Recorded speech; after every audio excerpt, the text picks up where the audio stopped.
All right, welcome to the first reading of Breaking the Habit of Being Yourself by Joe Dispenza, Dr. Dispenza. And thank you, Rita, for making space for us again to read a wonderful, something or other. Thank you. Yeah, I'm super excited about this book because I think as a brain trainer, we've kind of been trained about this, but not in this type of modality detail, but it's only going to strengthen. It'll strengthen what we already know to be true. And we already know that the changes occur with our clients. And so this is just going to add, solidify like a whole new faith or confidence that we can really rely on. I have the audiobooks. I've listened to it at least 1,000 times. Yes. I really, for the last like 6 months. So I'm excited for the read. Thank you for being the reader. What's wonderful about this too is it's showing the changes that people have actually made. This is not just theory. And then the beginning of the book, he sets a stage really well. He talks about things that other people can't talk about very well, energy and what other people call woo-woo stuff. Yeah. Right. He's talking about the science of it and how it really works and why he knows it works with the data that he has. So without further ado, here we go. Yeah, we'll start. And I want to read the first thing. There's a woman named Lynn McTaggart who wrote a best-selling book, or several, but the one I'm reading is The Power of 8. And it's about healing cooperatively in a group, which is really nice.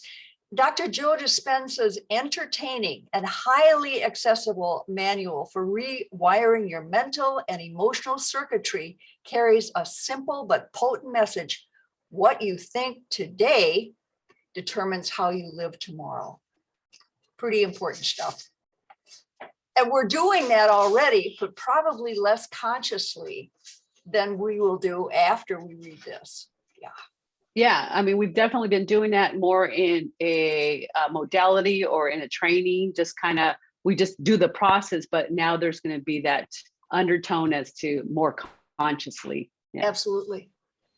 Yeah. Okay, so here's the foreword. The foreword is by a really cool doctor, Dr. Daniel Amen, who does a lot. He can do a lot with reading the brain physically, what's going on with it. So here's the foreword.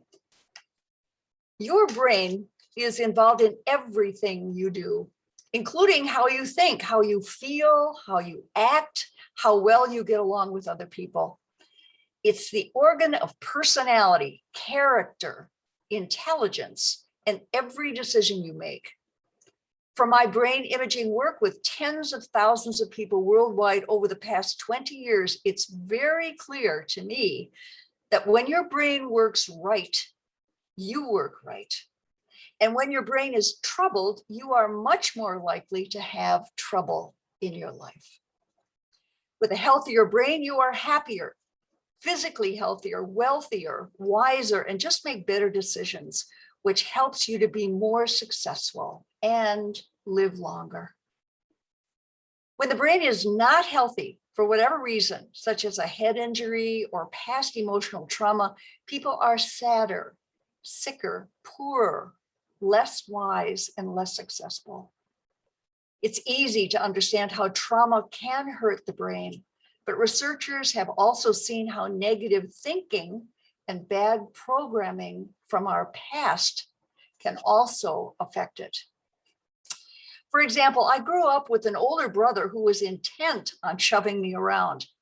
The constant tension and fear I felt then led to a higher level of anxiety, anxious thinking patterns, and always being on guard, never knowing when something bad was about to happen. This fear caused long-term overactivity in my brain's fear centers until I was able to work through it later in life. In Breaking the Habit of Being Yourself, my colleague, Dr. Joe Dispenza, is your guide to optimize both the hardware and the software of your brain to help you reach a new state of mind. His new book is based on solid science And he continues to speak with kindness and wisdom, as he did in the award-winning film, What the Bleep Do We Know? And in his first book, Evolve Your Brain. Even though I think of the brain like a computer with both hardware and software, the hardware, the actual physical functioning of the brain, is not separate from the software or the constant programming and reshaping that occurs throughout our lives all the time, I may add. They have a dramatic impact on each other. Most of us have had trauma of some kind in our lives and live with the day-to-day scars that have resulted. Cleaning out those experiences that have become part of the brain structure can be incredibly healing. Of course, engaging in brain healthy habits, such as a proper diet and exercise, and certain brain nutrients is critical to the brain working right. But in addition, your moment by moment thoughts exert a powerful healing effect on the brain, or they can work to your detriment. The same is true for past experiences that can become wired in the brain. The study we do at the Amen clinics is called Brain SPECT, SPECT, Single Photon Emission Computed Tomography, and is a nuclear medicine study that looks at blood flow and activity patterns. It's different from CT scans or MRI, which examine the brain's anatomy, because SPECT looks at how the brain functions.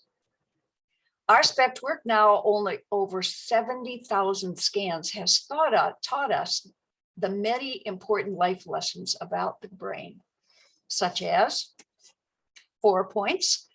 Brain injuries can ruin people's lives. Alcohol is not a health food and often shows significant damage on SPECT scans. A number of the medications people routinely take, such as some common anti-anxiety medications, are not good for the brain. And diseases like Alzheimer's actually start in the brain decades before people have any symptoms. SPECT scans have also taught us that as a society, we need to have much more love and respect for the brain. And that allowing children to play contact sports like football and hockey is not a smart idea.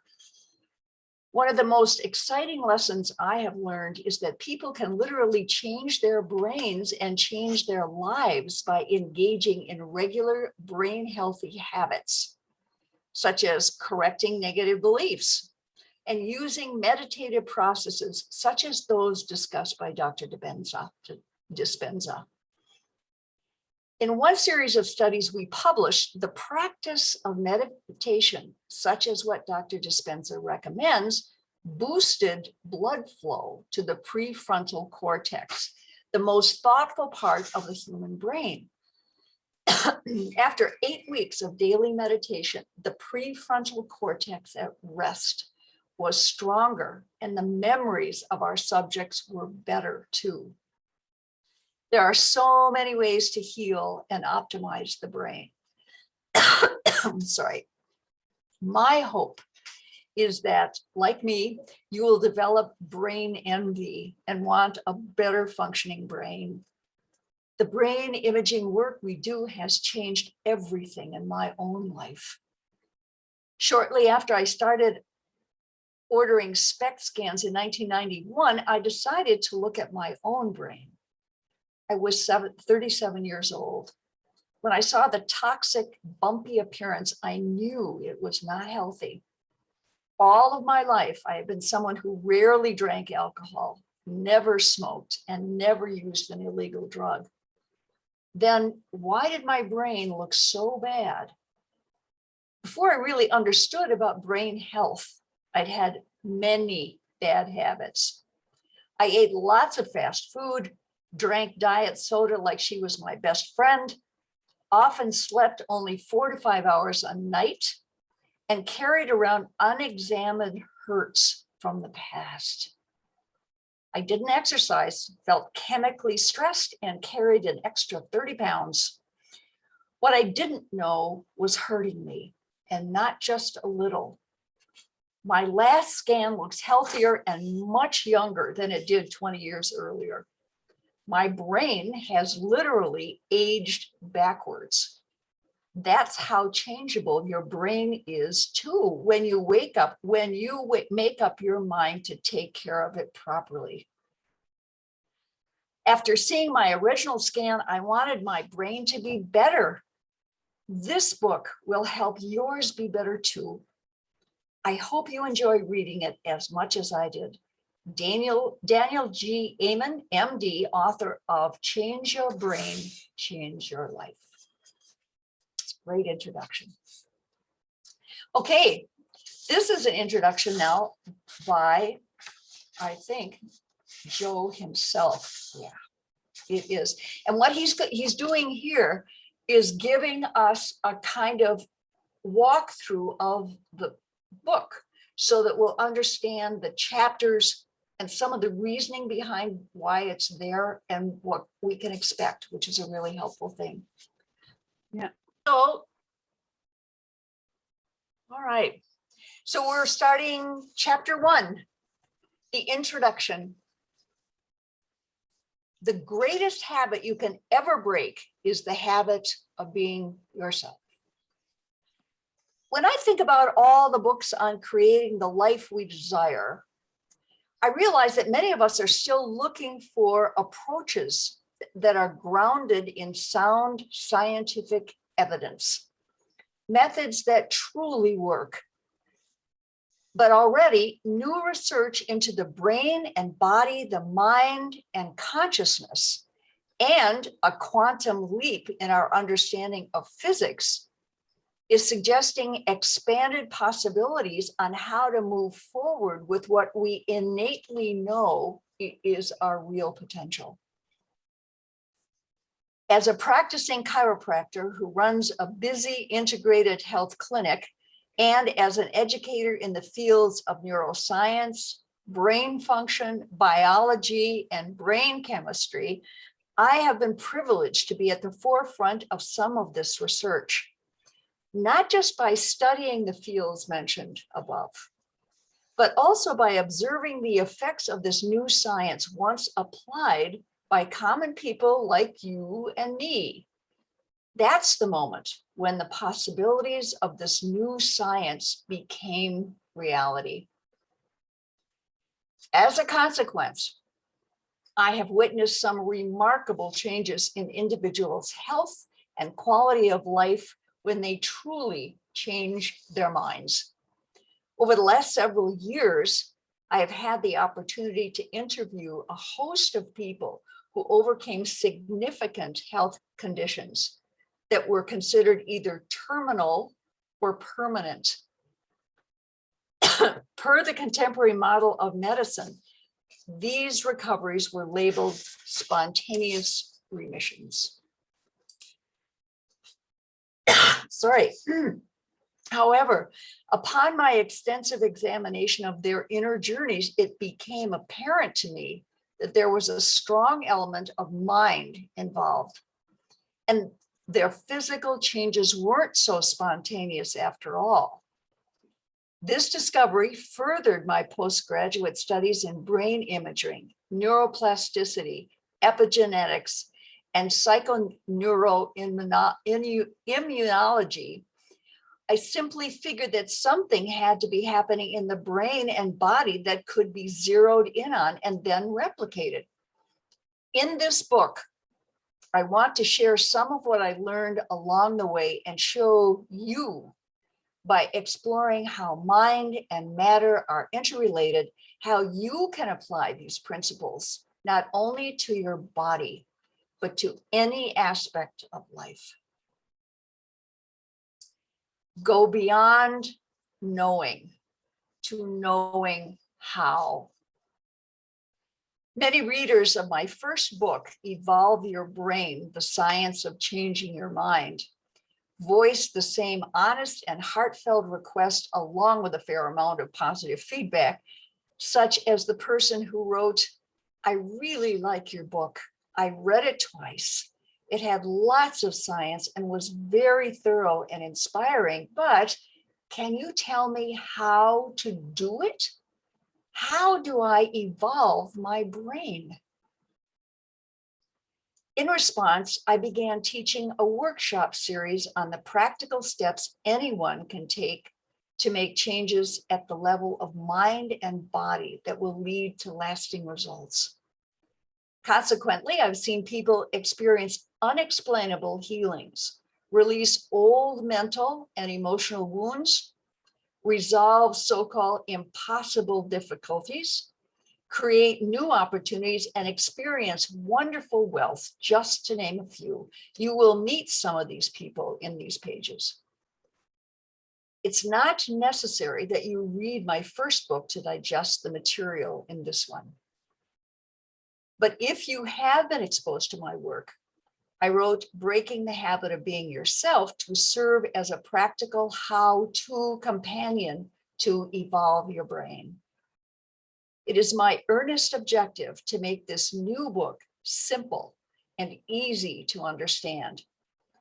There will be times, though, that I will have to give you bits of knowledge to act as the forerunner to a concept I want to develop. The purpose is to build a realistic working model of personal transformation that will help you understand how we can change. Breaking the Habit of Being Yourself is a product of one of my passions, a sincere effort to demystify the mystical so that every person understands that we have within our reach all we need to make significant changes in our lives. This is a time in history when not only do we want to know, but we want to know how. How do we apply and personalize both emerging scientific concepts and age-old wisdom to succeed at living in a more enriched way, in more enriched life? When you and I can connect the dots of what science is discovering about the nature of reality, and when we give ourselves permission to apply these principles in our day-to-day existence, then each of us becomes both a mystic and a scientist in our own lives. So I invite you to experiment with everything that you learn in this book and to objectively observe the results. What I mean is that if you make the effort to change your inner world of thoughts and feelings, your external environment should begin to give you feedback to show you that your mind has had an effect on your, quote, outer world. Why else would you do it? If you take intellectual information that you learned as a philosophy and then initiate that knowledge into your life by applying it enough times until you master it, you will ultimately move from being a philosopher to an initiate of a master. Stay tuned. There is sound scientific evidence that this is possible. I do ask you up front to keep an open mind so that we can build step by step the concepts I outline in this book. All of this information is for you to do something with. Otherwise, it's just good dinner conversation, isn't it? Once you can open your mind to the way things really are and let go of your conditioned beliefs with which you are accustomed to framing reality, you should see the fruits of your efforts. This is my wish for you. The information in these pages is there to inspire you to prove to yourself that you are a divine creator. We should never wait for the science to give us permission to do the uncommon. If we do, then we are turning science into another religion. We should be brave enough to contemplate our lives, do what we thought was outside the box, and do it repeatedly. When we do that, we are on our way to a great level of personal power.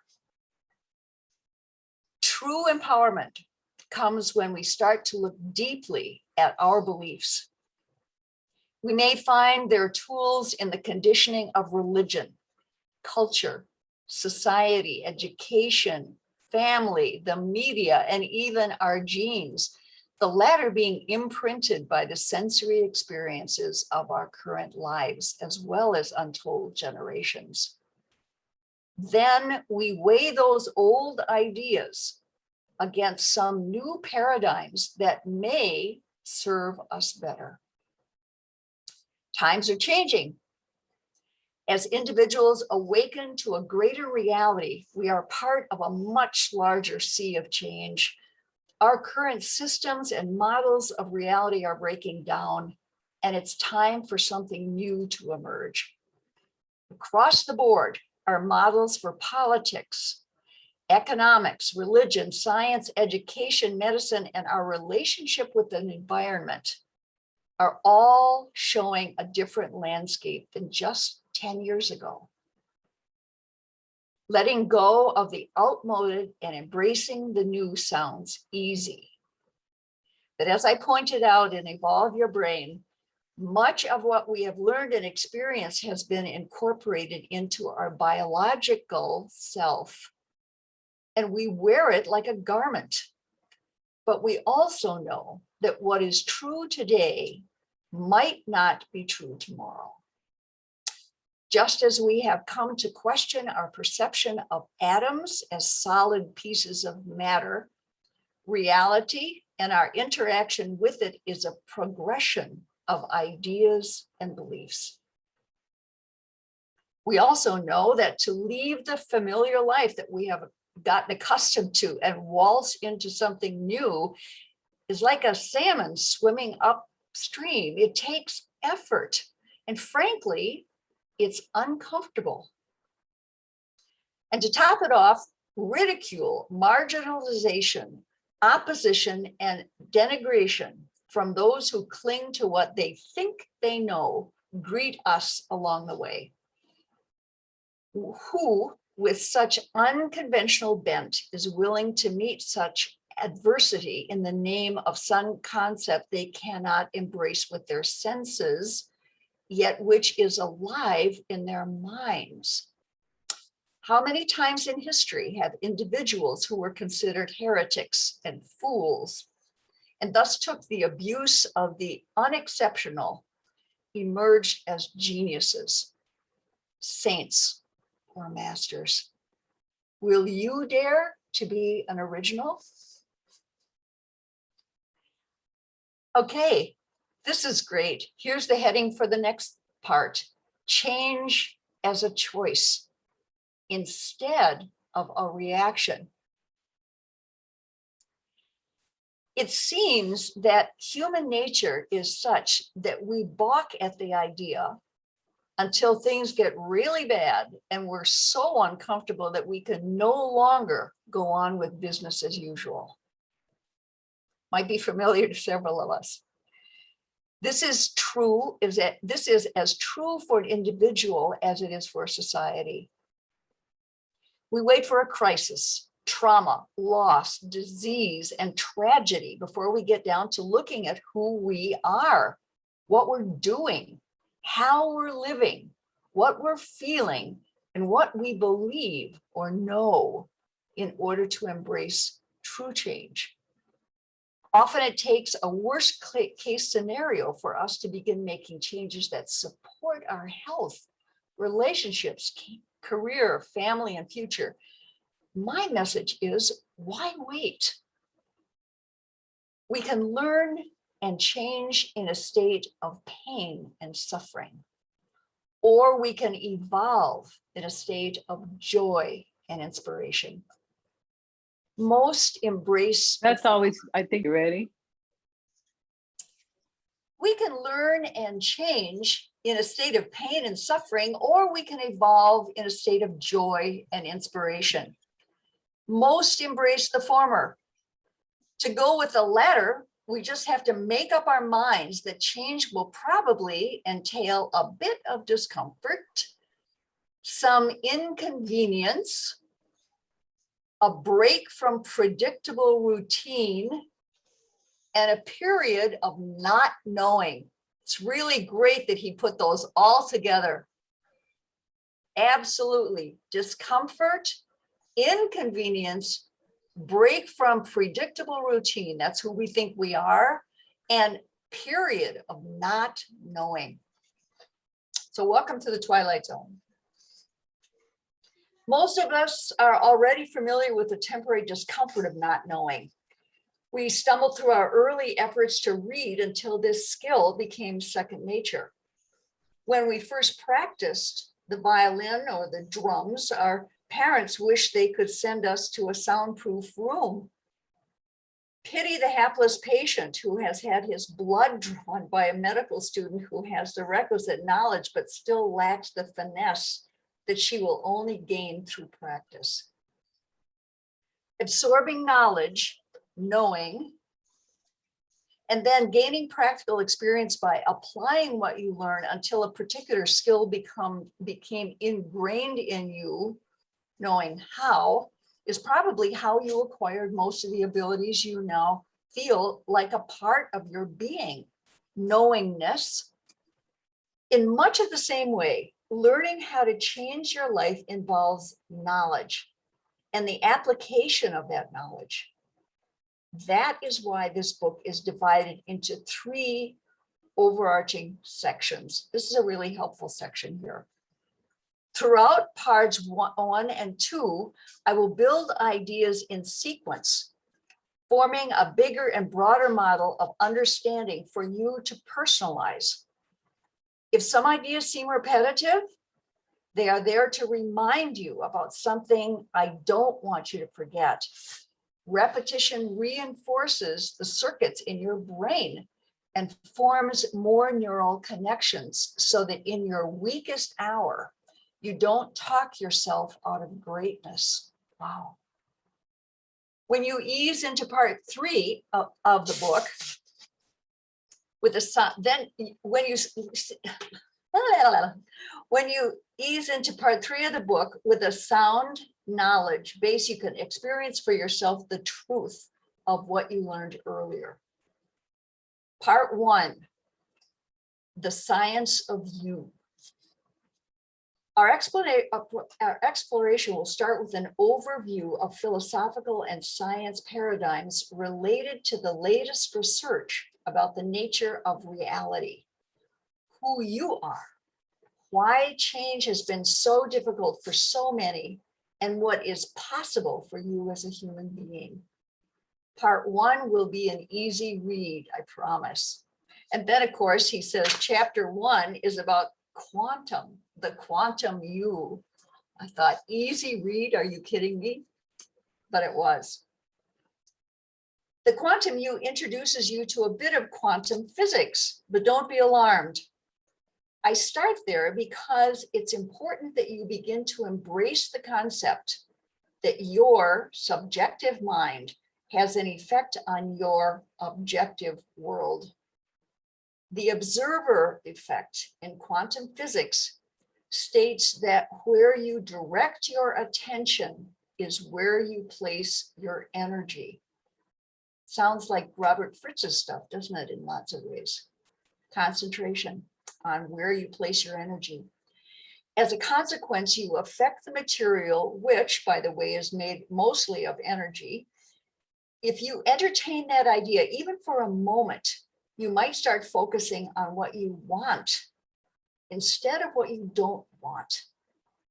And you might even find yourself thinking, if an atom is 99.9999% energy and 0.00001% physical substance, then I'm actually more nothing than something.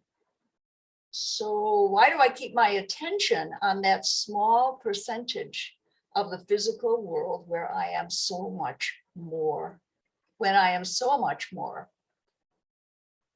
Is defining my present reality by what I perceive with my senses the biggest limitation I have? In chapters 2 through 4, we'll look at what it means to change, to become greater than the environment, the body, and time. You probably entertain the idea that your thoughts create your life. But in chapter 2, Overcoming Your Environment, I discuss how if you allow the outer world to control how you think and you feel, your external environment is patterning circuits in your brain to make you think equal to everything familiar to you.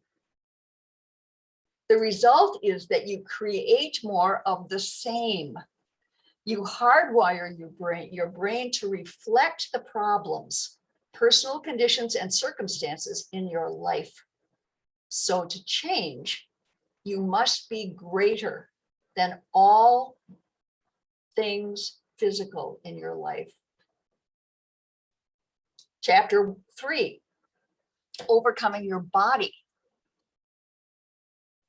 Overcoming Your Body continues to look at how we unconsciously live by a set of memorized behaviors, thoughts, and emotional reactions, all running like computer programs behind the scenes of our conscious awareness.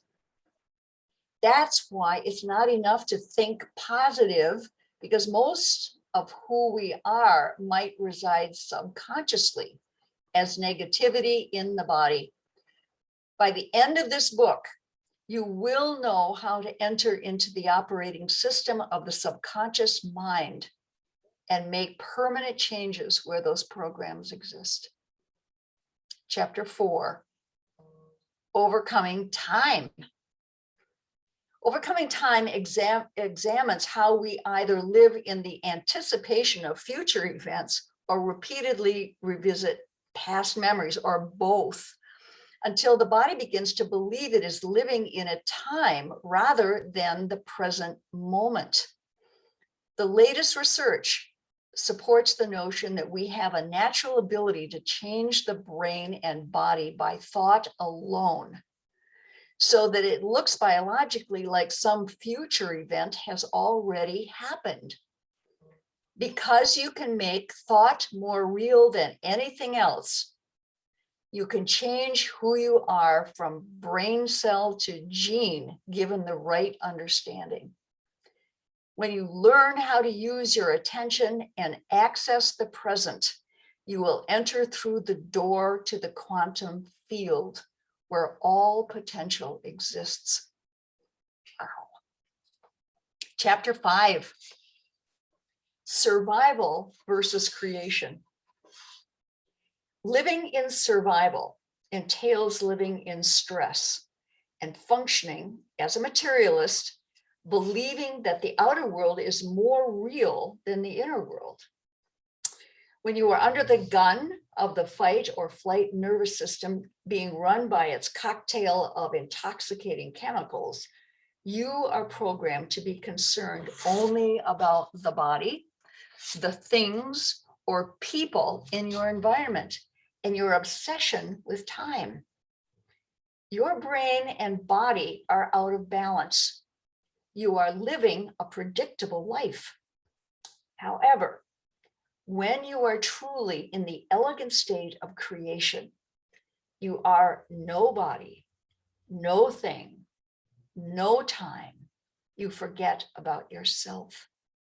You become pure consciousness, free from the chains of the identity that needs the outer reality to remember who it thinks it is. Part 2, Your Brain and Meditation. In chapter 6, 3 brains, thinking to doing to being. You will embrace the concept that you have 3 brains that allow you to move from thinking to doing to being. Even better, when you focus your attention to the exclusion of your environment, your body and time, you can easily move from thinking to being without having to, quote, do anything. In that state of mind, your brain does not distinguish between what is happening in the outer world of reality and what is happening in the inner world of your mind. Where have we heard that before? Thus, if you can mentally rehearse a desired experience via thought alone, you will experience the emotions of that event before it has physically manifested. Now you are moving into a new state of being because your mind and body are working as one. When you begin to feel like some potential future reality is happening to you in the moment that you are focusing on it, you are rewriting your autonomic habits, attitudes, and other unwanted subconscious programs. Chapter 7, The Gap. The Gap explores how to break free from the emotions that you've memorized, which have become your personality, and how to close the gap between who you really are in your inner private world and how you appear in the outer social world. We all reach a certain point when we stop learning and realize that nothing external can take away those familiar feelings from our past. If you can predict the feeling of every experience in your life, there is no room for anything new to occur because you are viewing your life from the past instead of the future. This is the juncture point where the soul enters, either breaks free or falls into oblivion. You will learn to liberate your energy in the form of emotions and thus narrow the gap between how you appear and who you are. Ultimately, you will create transparency when how you appear is who you are. You are truly free. And the last part of part 2 concludes with chapter 8. Meditation, demystifying the mystical and waves of your future, in which my purpose is to demystify meditation so that you know what you are doing and why. Discussing brainwave technology made simple, I show you how your brain changes electromagnetically when you are focused versus when you are in an aroused state due to stressors in your life. You will learn that the true purpose of meditation is to get beyond the analytical mind and enter into the subconscious mind so you can make real and permanent changes. If you get up from meditation as the same person who sat down, nothing has happened to you on any level. When you meditate and connect to something greater, you can create and then memorize such coherence between your thoughts and feelings that nothing in your outer reality, no thing, no person, no condition at any place and time could move you from that level of energy. Now you are mastering your environment, your body, and time. Now we're just going into part 3. Do you want to stop for just a second? Okay, part 3, the last couple pages. Stepping toward your new destiny. All of the information in parts 1 and 2 is provided in order to equip you with the necessary knowledge so that when you demonstrate, meaning apply this information in part 3, which supplies the how-to, you will have a direct experience of what you've been taught. Part 3 is all about applying yourself in an actual discipline, a mindful exercise to use in your daily life. It's a step-by-step meditation process created so that you can actually do something with the theories given to you. By the way, did your mind balk when I mentioned that multi-step process? If so, it's not what you think. Yes, you will learn a sequence of actions, but soon you will experience them as one or two simple steps. After all, you probably perform multiple actions every time you prepare to drive your car. For example, you adjust the seat, put on your seatbelt, check the mirrors, check the car, turn on the headlights, look around, use a turn signal, apply the brake, put the car or drive in reverse, apply pressure to the gas pedal, and so on.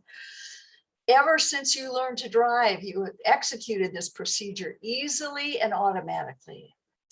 I assure you, the same will be true once you have learned each step in part 3. You may be asking yourself, why do I need to read parts 1 and 2? I'll just jump into part 3. I know I'd probably be thinking the same thing. I decided to offer the relevant knowledge in the first 2 parts of the text so that when you get to the 3rd section, nothing will be left to conjecture, dogma, or speculation. When you begin the steps of the meditation, you'll know exactly what you're doing and why. When you comprehend the what and the why, the more you will know, and thus the more you will know how when the time comes. Therefore, you will have more power and intention behind the practical experience of truly changing your mind. By using the steps in part 3, you may be more prone to accept your innate ability to change so-called impossible situations in your life. You might even give yourself permission to entertain potential realities that you never considered prior to your exposure to these new concepts. I'm gonna sneeze. Excuse me. I think 2 is enough. You might just begin to do the uncommon. That is my aim for you by the time you finish this book. So if you can resist the temptation to jump ahead to part 3, I promise that when you get there, you'll be quite empowered by what you learn. I've seen this approach work through the world in the series of 3 workshops I led. When people gain the right knowledge in such a way that they understand it completely, then they have the opportunity for effective instruction to apply what they comprehend. Then, like magic, they can see the fruits of their efforts in the form of change that serve as feedback in their lives. Part 3 will give you the meditative skills to change something within your mind and body and to produce an effect outside of you. Once you can notice what you did inside of you that produced an outcome outside of you, you'll do it again. When a new experience manifests in your life, you'll embrace the energy you feel in the form of an elevated emotion, such as empowerment, awe, or immense gratitude. And that energy will drive you to do it again and again. Now you are on the path to true evolution. Each meditation step delineated in part 3 is attached to a piece of meaningful information presented earlier in the book. Because you'll have cultivated the meaning behind exactly what you're doing, there should be no ambiguity that might cause you to lose your vision. Like many skills you've learned, in the beginning, it may take all of your conscious effort to stay focused as you learn how to meditate to evolve your brain. In the process, you must restrain yourself from your typical behaviors and maintain your thoughts on what you are doing without wandering to extraneous stimuli so your actions are aligned with your intention. Just as you might have experienced when you first learned to cook that Thai food, play golf, dance the salsa, or drive a stick shift, the newness of the endeavor will require you to practice this ability continually, training both mind and body to memorize each step. Remember, most types of instructions are formatted in bite-sized chunks so that the mind and body can begin to work together. Once you get it, all the individual steps you kept reviewing merge into one smooth process. The oh my God. Methodology. Methodical, wow. Linear approach seamlessly flows into a holistic, effortless, unified demonstration. This is the point of personal ownership. At times, the effort this takes can be tedious, but if you persist with a certain amount of will and energy in time, you'll enjoy the result. And this is the very last paragraph. When you know that you know how to do something, you're on your way to mastering it. I am overjoyed to say that many people around the world are already using the knowledge in this book to make demonstrable changes in their lives. It is my sincere passion that you too break the habit of being yourself and create the new life you desire. Let's get started.